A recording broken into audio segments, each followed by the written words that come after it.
My name's Luke Marshall, and I'm here to talk about hacks to make your video happen on a budget. But first, I wanted to introduce myself and tell you a bit about me. So here's a bit about me. I worked at YouTube, Asia Pacific, for a couple of years. I was responsible for their creative services team, lived in Singapore, ate a lot of delicious food, got to travel around Southeast Asia and spruik and evangelize YouTube as it was launching in emerging markets. So I was there for the launch in Thailand, got to spruik it in Indonesia, tried to sell it to creative agencies in Malaysia. And basically the premise was what you guys would already know from the power of video now, emphasize the power of sight, sound, and motion, which is a really amazing thing and has been sort of the most powerful way to tell a story for a very long time, ever since sort of film and then TV launched.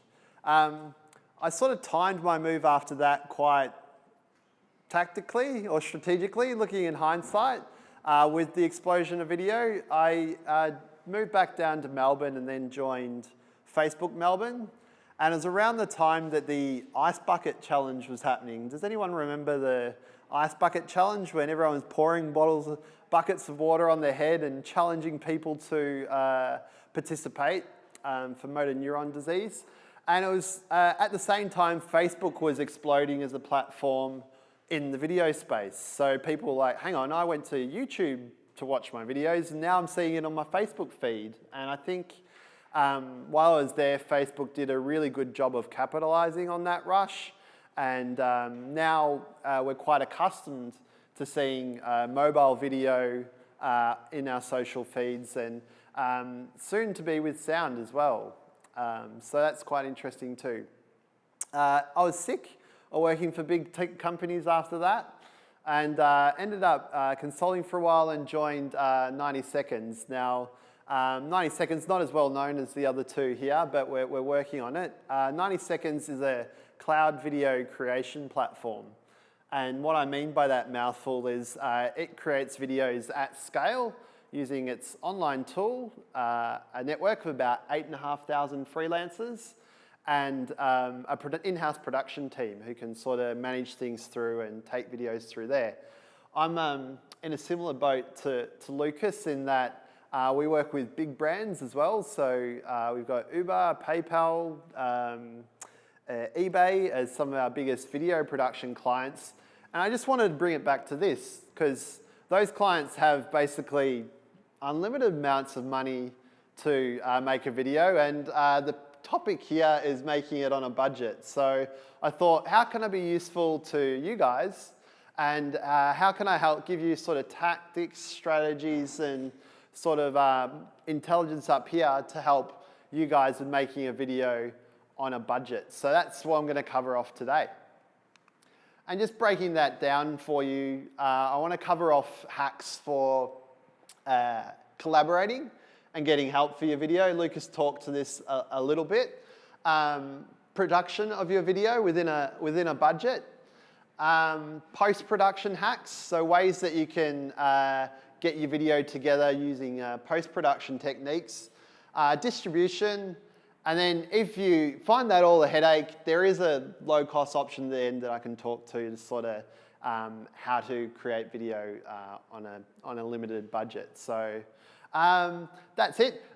I see a lot of notepads and pens. I've actually uploaded this deck into the cloud. I'll give you a bit.ly link.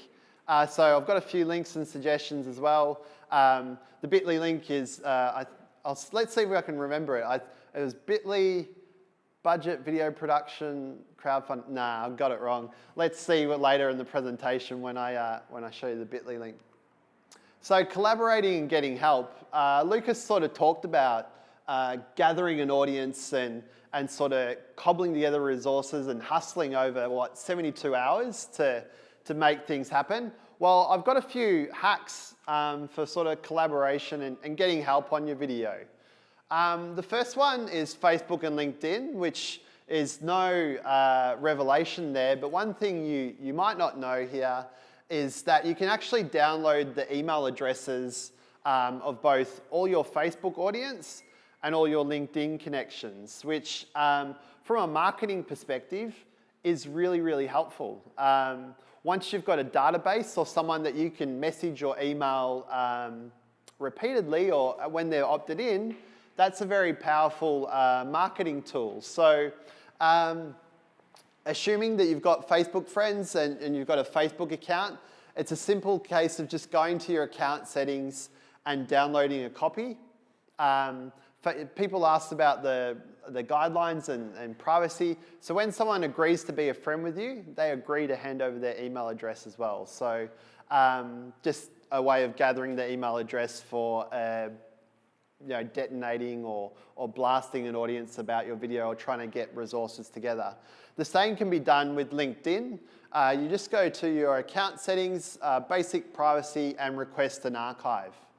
So what would you use those email addresses for? Well, blasting people about your video, asking for assistance, getting advice, and so on. So when you've got that database, that's a great way of using it to potential to help get the video produced.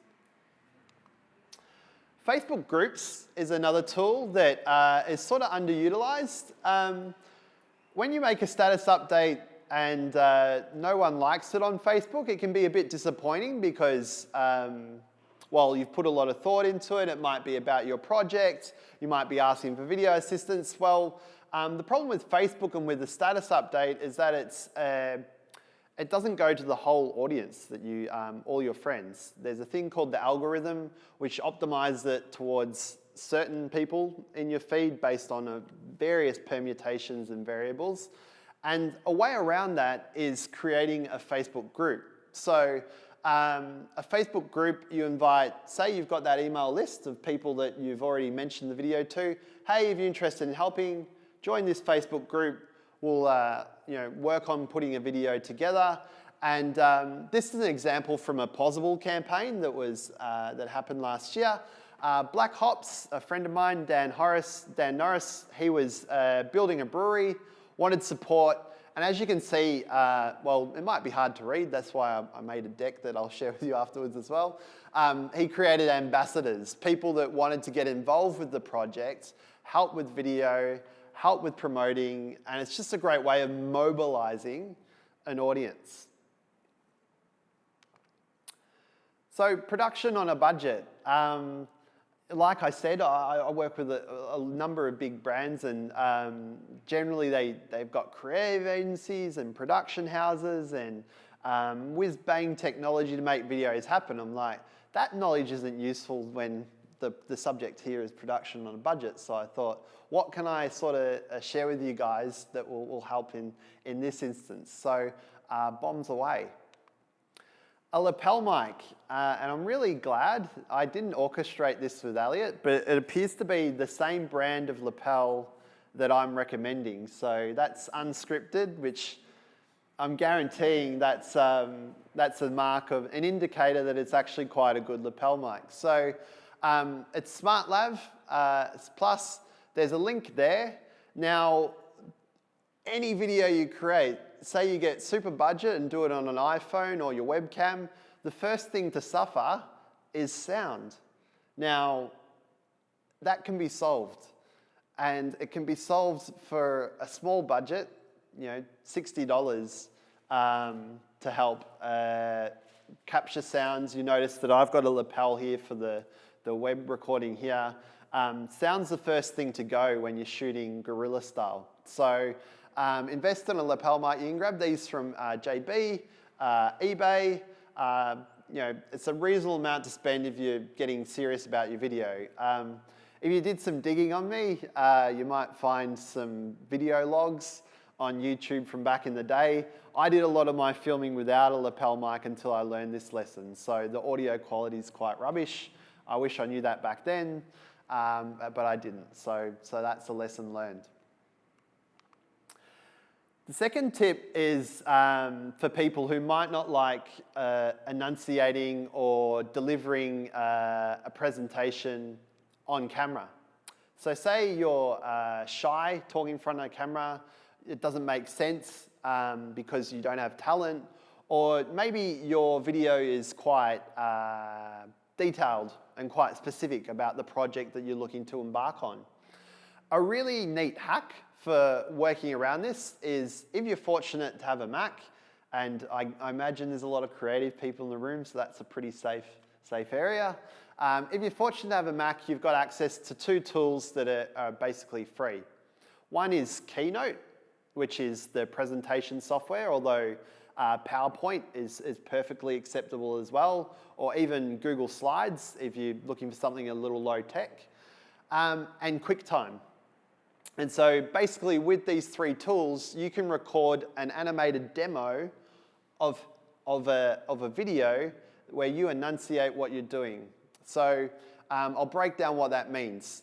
Keynote is the presentation software, so you'd build say a 15 to 20 slide deck on how you want your presentation to unfold. You could have talking notes. You'd then fire up QuickTime, which is traditionally used to record movies. What you can do with QuickTime is go to this setting and go File, New Screen Recording.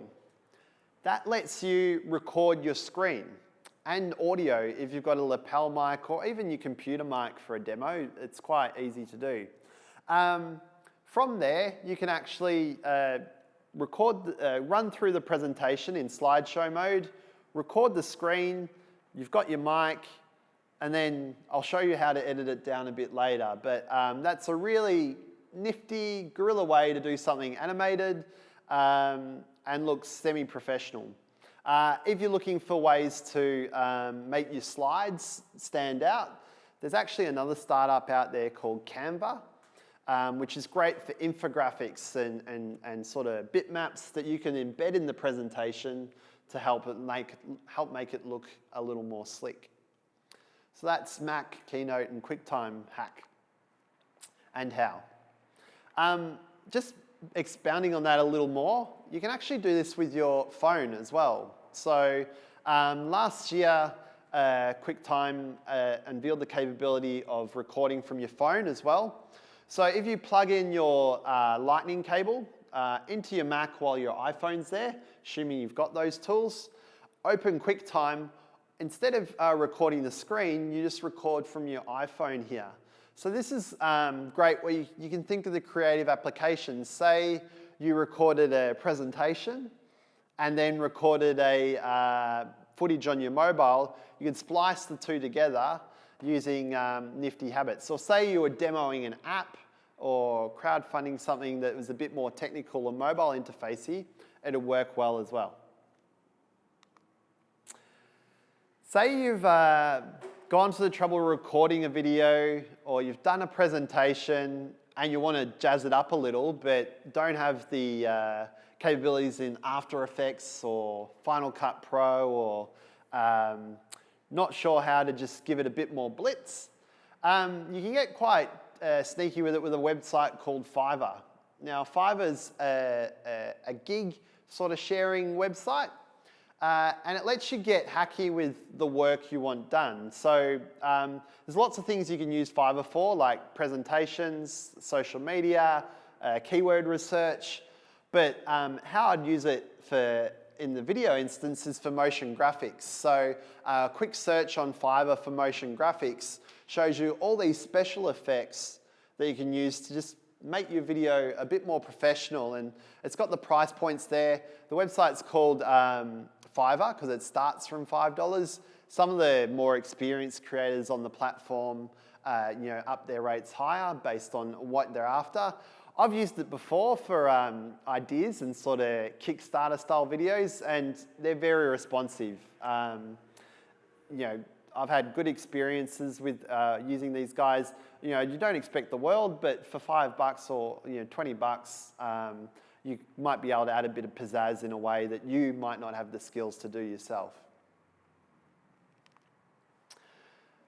Teleprompter. So say you are presenting, and say you've got, the recommendation here would be to keep it short, under 60 seconds for the video length, to make sure that it's short and digestible. Say you're presenting and you're not an actor. You don't know how to recall things from a script. If you've got an iPad or Mac, there's software out there called teleprompter. Teleprompting's like an auto cue. So say I scripted this presentation, I could actually have the MacBook there with the auto cue, read it, be careful where my eyes, be cognizant of where my eyes are, but it's a great way of sort of presenting to camera in a way that instills you with confidence to ensure you get your message across and land what you want to say. So I've got an iPad. I don't use as much as I used to, but I definitely use it for the teleprompting. It's an easy to understand tool. The text is adjustable, and auto cues to rent might cost $750 a day. This is a much more low cost option and help give you the confidence that you need for your presenting. So there's some tactics around video and putting it together. Now I just want to break it down into post-production and what you do once you've captured the footage and looking to do something with it. iMovie is a really, really intuitive tool. So I'd learned to use it. It's pretty simple to use interface. It's drag and drop. There's lots of free courses on how to use it. If you've got a PC, Windows Movie Maker works as well. And it's basically trial and error. So you can do most of the editing you need for a web-based video with something like iMovie. Say you've got your hero video that's 60 seconds. What do people love sharing on social media? It's video. Snapchat's very popular, Twitter's very popular, Instagram, it loops the video. I just talked about how videos explode on Facebook as well. Say you've got your project, just doing little snippets like this that are 10, 15 seconds, 5 seconds, sharing them on social media, sharing them on Instagram, just helps get traction for your campaign. Very easy to do, low tech, and might put a smile on your dial. This is a more advanced hack that I wanted to share with you around YouTube closed captioning. So I mentioned how video is seen a lot on Facebook and other channels, and particularly on mobile devices. And the problem with mobile devices is that most people don't have the sound activated. So say you're jumping and dancing, you got your high production values, possible video online, people might not hear what you're saying. That's a big problem. So there's a couple of solutions you can do to solve this. One is, get some closed captioning software, pay someone, get the graphics to appear on a video. That's all expensive and really complicated.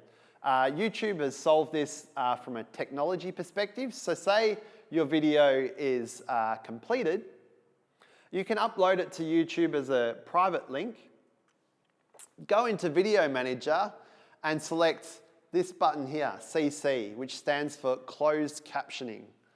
All you have to do is say that you're speaking an English language, and then YouTube will automatically generate the text that you see in the video. When you think about this from a social platform perspective, it's really powerful. You've got the captions appearing as you're speaking, just adding that extra layer of stickiness and engagement on your video. So a really neat hack there. Now, you might be asking the question, hey, I don't want my video on YouTube. I don't want to promote it on YouTube, I want to promote it on Facebook or Vimeo or some other video platform. That's cool. Use it for the closed captions, put it in full screen mode, and then jump into QuickTime and record the screen. That way you've got a video with captions that you haven't paid for. Pretty cool. And low budget too. That's the aim of the game here. So distribution. Let's just say you've gone to the trouble of putting a video together. It's really technical and advanced, and you've poured your heart and soul in it. You might be like Lucas and you spent 72 hours creating this thing. But distribution, if no one sees it, that's kind of a shame. So I've got a few tips around distribution as well. One of them's Thunderclap. Twitter is really powerful tool for select people. Ricky Gervais, for example, can tweet a joke and it'll be seen by hundreds, if not millions of people. We don't have that same advantage, but one way you can engineer Twitter to work for you is Thunderclap. So Thunderclap lets you and anyone that you're about to promote a campaign to build up a tweet storm that detonates at the same time. So what I mean by that is, say I was launching my campaign at 9 a.m. on Saturday morning. I could give everyone a Thunderclap link that says, hey, tweet on Twitter that I'm starting this campaign at 9 a.m. on Saturday. People register on Thunderclap to make that happen, and then boom, 9 a.m. on Saturday morning, it gets detonated on Twitter by all the same people at the same time, which engineers higher reach and tricks the algorithm to showing it to more people. Just a sneaky little hack to Twitter. There's a small cost involved with Thunderclap, but if you're gonna go to the trouble of producing a video, this is a great way of sort of getting around that. Also good for end of launches. Lucas mentioned in the last 48 hours that like 90% of the funding happened with his project in the last 48 hours. Having a second Thunderclap ready to go for the end of the campaign can help as well. Facebook Live is just another tactic you can use for getting your message in front of people on Facebook. I wouldn't recommend distributing your video on live. It's a recording and everything else. One thing that you could use to emphasize your campaign though is updates on the campaign. So hey, I've been launching my new shoe project. Really excited. We're at 70%. Thanks very much, guys. Email me with any questions. Boom. The point being that when you record a video and you add a personal face to the campaign, people get a notification on Facebook whenever you go live. So rather than relying on the algorithm to serve up your message about a project, live video can actually be exploited to get that message across cheaply. So I've talked through some hacks and around pre-production, recording, animation, getting closed captions and whatever else. Say you don't want to do that. You just want to throw money at it and make a video happen. Well, there's a solution for that too.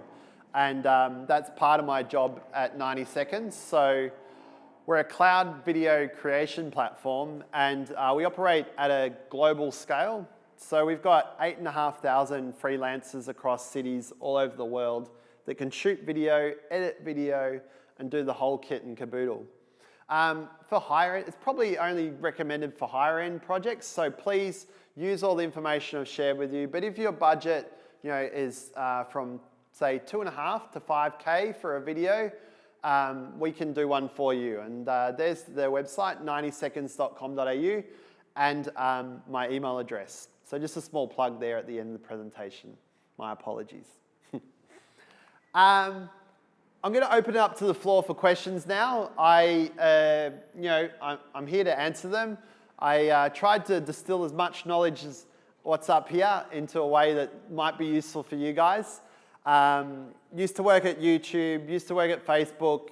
Any marketing style questions, happy to answer too. Or if you've got specific questions about video, I'll do my best to answer them. But otherwise, thanks very much for your time.